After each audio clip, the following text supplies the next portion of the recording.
that, we bring in our panel, Dr. Lauren Wright of Princeton University, Max Burns, Democratic strategist. Nice to see you both. Max, forgive my skepticism. This doesn't have any chance of passing, right? Well, it definitely faces an uphill fight. I mean, regardless of which party has controlled Congress, there has always seemed to be this core of corporate-backed individuals who mount the challenge and actually stop this from happening.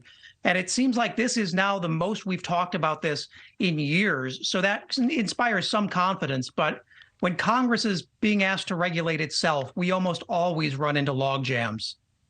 Yeah, right. And this sort of goes to a theme that we realize on this show, that America works for the rich. It doesn't really work all that well for the rest of us. I think about how this shows up in polling, Lauren. 70+% of Americans say we are on the wrong track. And that happened sort of as a feeling, right, of just sort of how you feel about America. This was a question asked yesterday of President Biden about his family's connections to China vis-a-vis holding the Chinese responsible and standing up for America when it came to the spy balloon. Take a listen.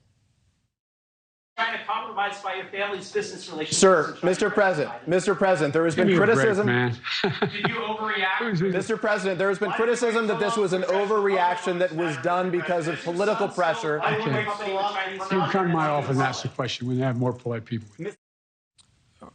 I'm old enough to remember when attacking the media was attacking democracy and the First Amendment and everything else. But put that aside for a second, Lauren. At some level, I feel like Americans have kind of baked in that Washington's corrupt. It's no longer seen as something to be ashamed of.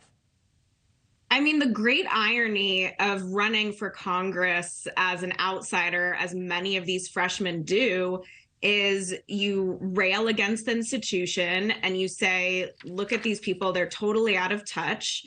And then once someone gets into Congress, they get further and further away from those values that make them electable. And this is, it's mind-boggling to me, because legislation like this legislation that Spanberger and Roy have proposed would benefit legislators from both sides politically, but there's no action on it, and it's absolutely rampant in both the Republican and Democratic Party.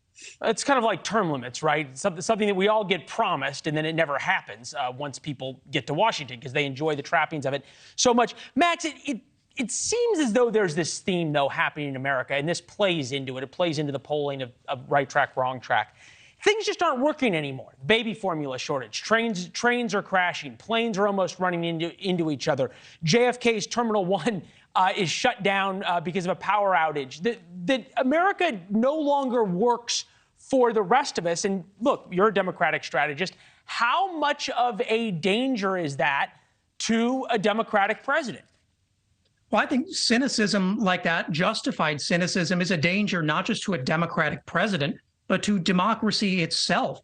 I mean, to your point, I would only modify it to say, America doesn't seem to work for regular people. If you're a mega corporation or someone who can use large amounts of money to use your voice and use your influence in the political process, you've done quite well over the past 10 or 20 years. It's regular people now who feel their voice isn't heard by politicians. And that's in large part because they can see the effect money has had in shutting their voices out. And there's nothing to be said to stop that feeling. You have to actually act to fix the problem itself.